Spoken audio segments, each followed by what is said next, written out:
আমরা অনেকবার গৌরহাটি মঠের নাম শুনেছি, কিন্তু এবার সিদ্ধান্ত নিলাম নিজের চোখে দেখে আসব। এই মঠটি আরামবাগ থেকে খুব বেশি দূরে নয়, 24 নম্বর রুটে কিছু দূর গেলেই পৌঁছে যাওয়া যায় এই মন্দিরে। একটি ছুটির দিন বেছে নিয়ে আমরা রওনা দিলাম গৌরহাটি মঠের উদ্দেশ্যে। যাত্রার সময় একটু দেরি হয়ে গেছিল, তাই দ্রুত মঠে পৌঁছানোর চেষ্টা করছিলাম গুগল ম্যাপের সাহায্যে। একদম সঠিক সময়ে পৌঁছে গেলাম রামকৃষ্ণ মঠ গৌরহাটি।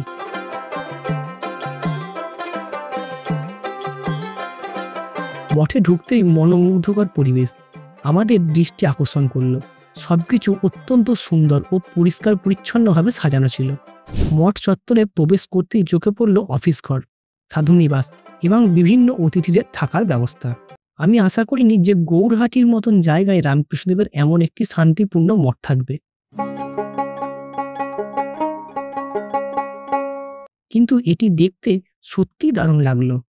আমি খেয়াল করলাম এখানে কিছু অতিথি এসেছেন যারা রাত্রি যাপন করবেন।